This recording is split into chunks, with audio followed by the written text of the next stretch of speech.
Online for Authors. I'm chatting with Janis Robinson Daly, author of Under Two Flags. Welcome, Janis.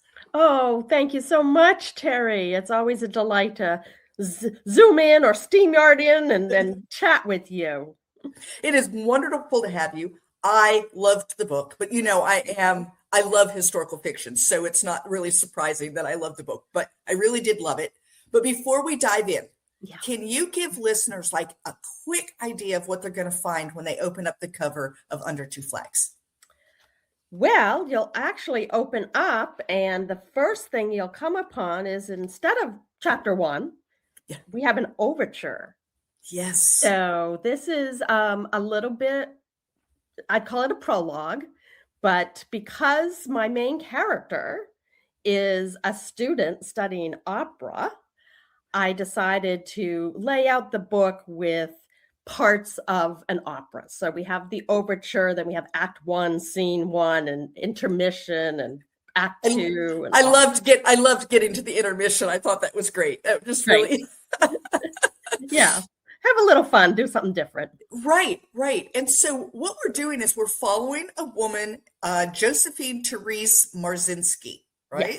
Yes. And I want to know why a book about her and World War I. Yeah. So I did not have this book in mind at all. I had finished off all of the pre-launch activities for my second book, The Path Beneath Her Feet. So I can't focus on any writing project until that one is completely. Yes, I'm the same way. I understand completely. It's like I've got ideas in my head right now, but I'm in a pre-launch, and it's like I can't do more than one thing at a time. Yeah. So I had ordered all my research books for the idea I had for my third book. I had started, just reading those and taking notes. And my brother, Mark, arrived on my doorstep one day, which he often does. He doesn't live too far away. And he's also been my editor. So he'll often stop by with a book for me that he thinks is, a great example of, certain prose or stylistic or just a craft book. Right. He's always eager to help me with my writing, thank goodness. But this day, he stopped by with an old book in his hands. And he said, "Have you ever seen or read this book?" And I went, "No, what's that one?" It was called With Old Glory in Berlin, written by Josephine Therese. And I said, "Well, okay, what's," he goes, "Well, I think it'd be a good idea for you," because he pulled it from his bookshelf, this 100-plus-year-old book. It was on his bookshelf because both of my brothers and I all own copies of books that our grandfather wrote or edited. And this was one that he edited, Josephine's memoir that published in 1918. And when I started reading the book, I became so entranced with the story. And the more I read and understood the style of the writing, my grandfather wasn't just the editor, he ghost wrote this. Yes. It was exactly in his manner and style of writing, because I had read many of his novels. He published about 20 novels in the 1910s and 20s. So I said, but it's a fascinating story, but nobody's going to read this version because it's written in 1918 and the prose is dense and heavy, and it's a memoir. So it doesn't have that emotional tugs. It felt more like just a recap of her experience. Right, a retelling. Right. Yeah. So I decided I'm going to rewrite this as historical fiction. So I can add character depth. I can add some more intriguing elements that will draw a reader into the story so they can learn about Josephine and learn about life during World War I, particularly an American trapped in Berlin. I found that to be fascinating. And then when I realized what you had done, I found it even more fascinating. And I'm curious, as an author myself, what difficulties did you run into trying to rewrite a memoir into fiction? Well, there would be parts of me going, yeah, but she didn't say that.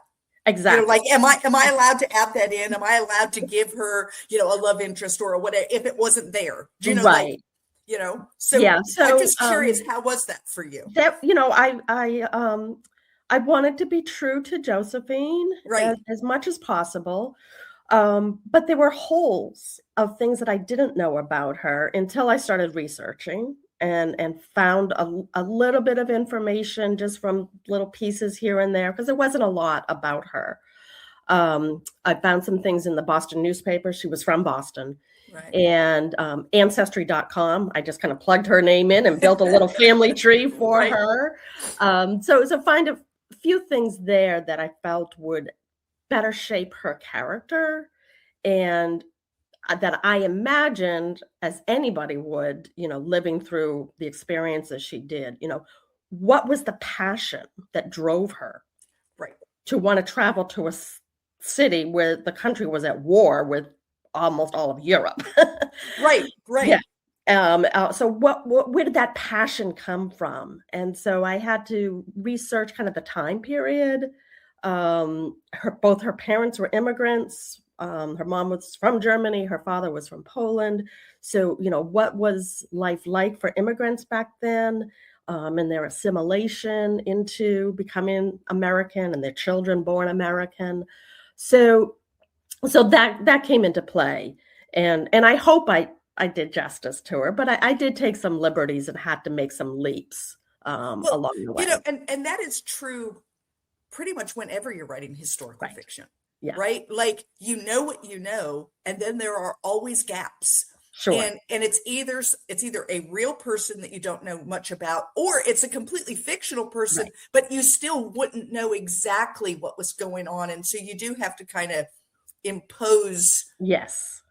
like, well, this is what I think might have happened Right. if I had been in this situation, stuck in that time period, kind of thing. So no, I found it very fascinating.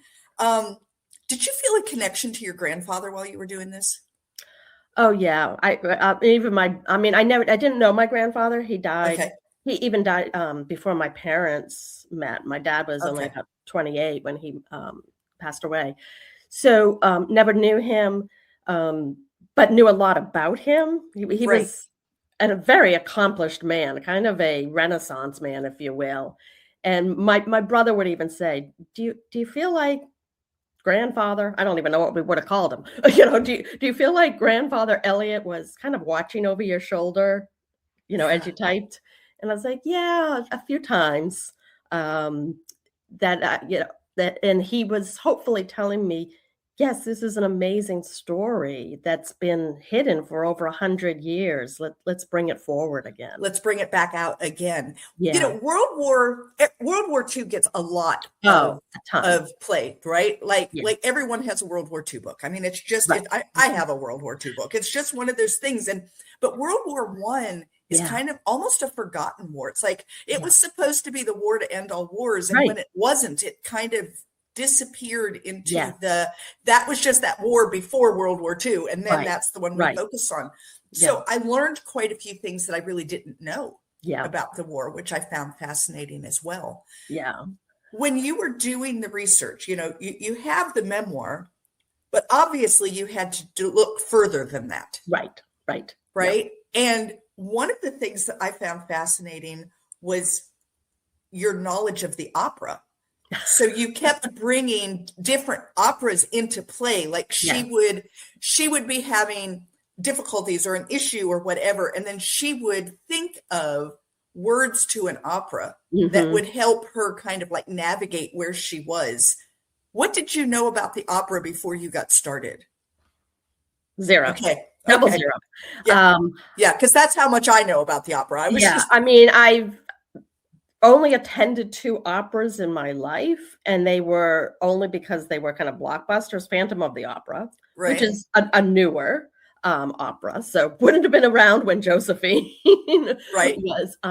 And Aida, which Disney musicals actually produced that, probably close to 20 years, 25 years ago now. So those were the only 2. But I remember being, particularly with Aida, moved to tears. I mean, it was so beautiful. So, her memoir did not have a lot of talk about opera.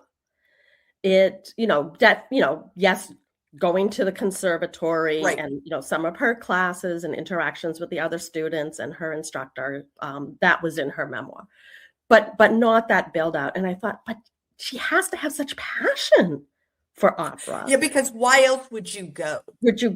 So she must know off the top of her head these, lyrics and libretto that are and themes of different operas are all in her head, not in mine, but in hers, so that she, I would think, would occasionally, evoke some of those to help her. So I did. I found a paperback. I don't have it with me, but it, well used. In fact, it's like broken apart at the spine at this point.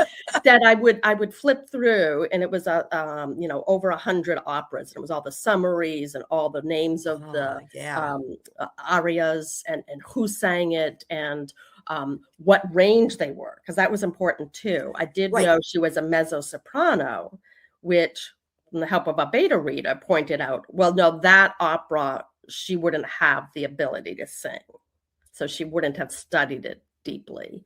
Maybe she could aspire to it, but through her training. And she's young, so she's still developing. Right. So I use that heavily. Of course, I also had to double check that it had been written and performed before 1918. So Phantom of the Opera did not make it in. Aida did, because that is an older opera. Yeah. I always find that fascinating when you come up with this thing and you think, oh, I'm going to use it. And then it's like, oh, wait a minute. Right. Does it even fit my time period? Like, Is it even possible? Right. And sometimes the answer is no. And then you have to start again and find a new piece of information that's going to move the story forward. Right. That's exactly. Absolutely. Of the other characters, because she's not the only character that you wrote about, right? Yeah. Who was your favorite supporting character in this book? Probably the gentleman that she goes to live with. So she goes to live with a family. That in the memoir, they were presented as family friends, but not well defined. So again, I felt I had to build in that connection of how did they know this family? How did her parents know this family? That they were comfortable in sending her to live with them, and that they would be willing to take them in. So I built that up as a stronger connection. And the gentleman, Klaus Mueller, it becomes, she starts to call him midway through uncle, because he has just, totally taken her under his wing, is protecting her, is being that father figure for her. She had lost her father when she was a teenager, so before she even came. And he's always honed in on helping her and protecting her. At some risk to his own family at some points. Yeah. I found that piece fascinating, that the two of them are willing to have an American come in during a time where everyone is considered a spy. Right. So here we're going to bring in an American. Yeah. And at the time, the U.S. was not at war with Germany, but Germany was unhappy with the United States because they were trying to remain neutral, but they didn't see them as neutral. No, not at all. No. Right? And that's what I always challenge folks to test their history knowledge, that, she goes to Germany in October 1916. So the war is 2 years in at that point.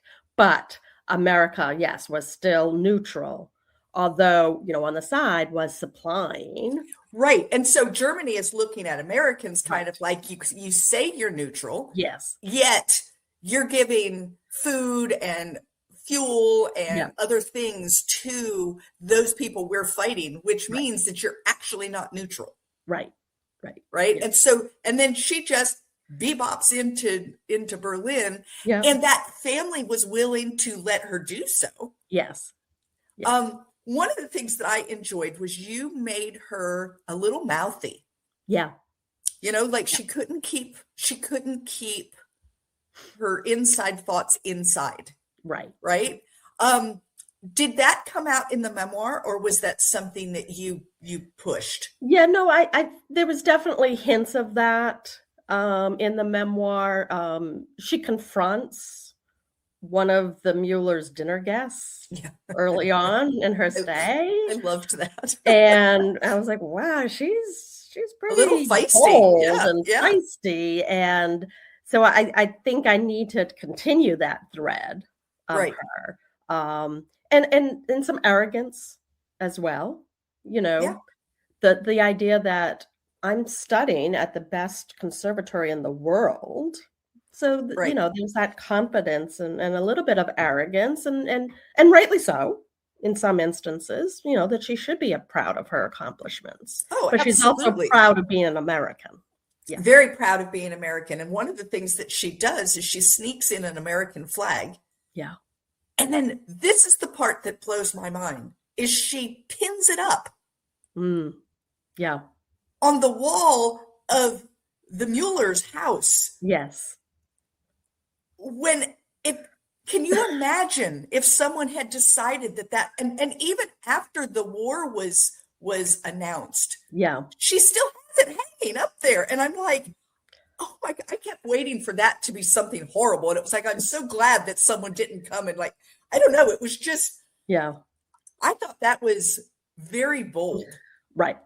And well, she was just living, with the two Muellers, and they did have two servants living with them. So it was, again, trusting that those servants would keep their mouths shut. And really during war, trusting other people to keep their mouths shut really is not a wise choice. Yeah. Just, although the servants were living in a well-to-do household. That's true. So, if I was in their shoes, I was like, hey, I'm getting food in my mouth when others aren't. Right. So I better not jeopardize my living here. That's something else that I really took in was how difficult she found living there. And yet she was living with a family that had means. Right. And was probably significantly better off than a good portion of those in Berlin. Absolutely. And even so, she found it to be horrible. Right. Because when rations are in effect, even if you have the money to procure them, you're only allotted a certain amount. Right. Unless you go to the black market. Right. Which of course exists every time and anywhere. Yeah. Right. Yeah. So I just found all of that very fascinating. Let's talk a little bit more about your research. Where you said you found some in newspapers. Yeah. And your one book. What else did you do to round out what it was like to live in Berlin? Yeah. So I did find, I did find through my research another memoir, almost like a diary. It was called An English Wife in Berlin. So it was an English woman who had married Prussian nobility and had moved to Germany. And she also wrote very, very similar episodes and themes in that book. Because she's also an enemy of the state, living in Berlin. Her husband obviously is also of means. He was part of the nobility. So that was super helpful. And then, some other research that I did. The other thing that I uncovered about Josephine, and this came through my ancestry, was she was Jewish. And she never mentioned that in her memoir, never made any reference to any, practice of Judaism, anything. And so I did think that was important as well. So I researched, I'm not Jewish, so I researched, when you're in such dire situations, anybody with a faith calls upon the teachings of that faith. So, what prayers maybe beyond opera arias, what prayers might she have, clung to help her through? Did I assumed that because they were such close family friends that the Muellers were also Jewish. So, were they still practicing, Shabbat dinners and holidays recognition and keeping kosher. So Right. I had to And do I suspect, as you pointed out in the book, that keeping kosher was lower on the list. right. Yeah. Because when you're hungry and there's only a certain amount of food, Right. you kind of Yeah. you're more worried about that than you are keeping kosher. And so Exactly. what are you willing to give up Right. in order to keep going? Right. Right. Yeah. Yeah. So I pulled in, some things there. And I turned to a friend, Linda Rosen, who is also with my publisher, and asked her to kind of make sure that I was accurately displaying, any practices or any of the prayers. I mean, she even got to one point, she goes, I don't know where you're finding some of these prayers. They're really obscure. And I'd point her to the website and she goes, yeah, they're too obscure. You better cut those out. Yeah. They're not plausible. But isn't that good to know? Because, Okay. as someone who isn't of a faith, Right. you can read about things, but what you read about and what actually happens in people's homes aren't always the same. Exactly. Yeah. So let's talk just a minute about like beta readers. Mm. And what did they do for this story, and how do you feel about that idea of like that beta reading process? Oh, so important. So important. If you have the right people. Right. So, third book, I've kind of learned who to look for and ask to be a beta reader, always hoping to return the favor as well. Right. So yes, so Linda helped me with double checking any references to the Jewish faith. I had another beta reader who is a vocalist, so familiar with the opera. So she was instrumental in pointing out, like, no, this opera, she would not be studying and trying to perform this. It was be well out of her range, and she's too young. That's for a master opera singer. So that was super helpful. And then I had a couple that said, you are retelling the story, and it's great that you're trying to stay true as much as possible to the story, but you are making it historical fiction. So why don't you take a few liberties, and you need to add a little bit more intrigue, a little bit more tension of what she's facing and what she's going through. And I heard from that point from a couple of different beta readers. I said, okay, then I need to build out something a little bit more. Ramp it up a little. And that would be the part that would be difficult for me. Yeah. Because when I read a memoir, and then if I'm going to retell it, you do want to remain true, but if you're also telling a fiction story, there are elements to fiction that your fiction readers are waiting for. Exactly. Yeah. And if the memoir didn't have them, then you have to invent them. Right. So I did try to, keep in mind, that feisty boldness that she had, and being an American. So what action would she do that might get her into trouble? Right. And I love that. And as you said, beta readers are really valuable if you have good ones. Right. Now I had a beta reader experience, but it was my first book and I didn't really know what I was doing. And I had several friends read, right? And in the end, I was left with a bunch of suggestions that if I followed all of them, they contradicted one another. I didn't find it to be helpful. In the end, it didn't really help me. Right. But like you, I've learned you have to know, what is it that you want? Yeah.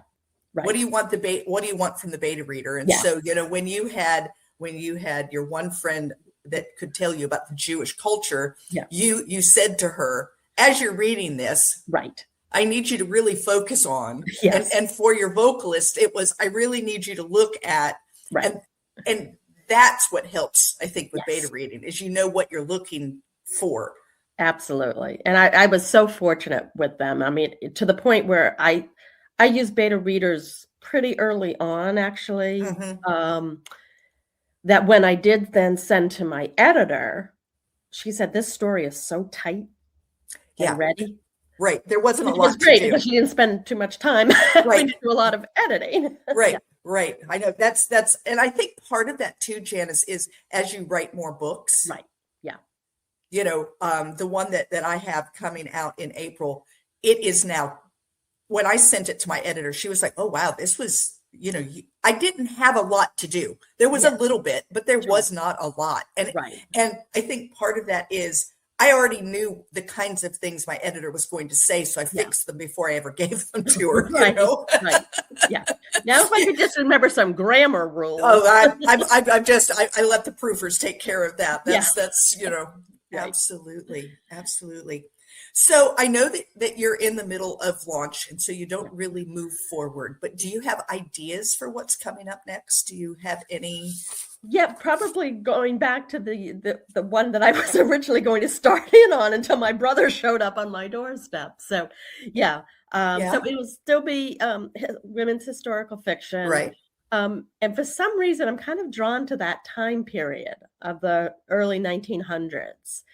So it will also be set during World War I. So trying to bring more light onto, you know, that war and the impact of that war.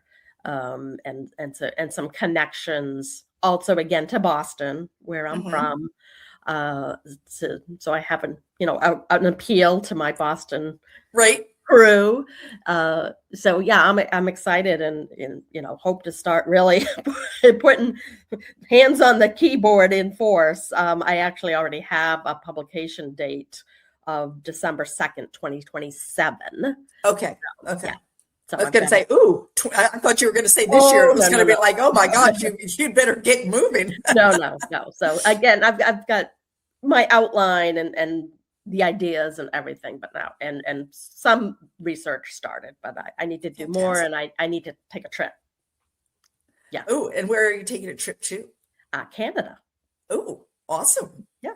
How fun will that be? So real fast, let's talk a little bit about your writing life, because you said outline and et cetera. I want to know, what does writing a book look like for you? Is it a daily endeavor? Are you very rigid and scheduled? Are you not? How big is your outline? How deep does it go? How far do you vary from it when you're writing? All of the things. Yeah, the outline is not extensive at all. Okay. It's more some like bullet points here and there. And then when I get into the research, that guides me more. And then, writing historical fiction, I always say, I think is actually easier because you have anchors along the way. The history can't change. Right. So that kind of dictates where your story is going. I mean, just opening up a Word document blank and you're going to write a book, maybe we're contemporary or something. I'm like, I don't know how people do that.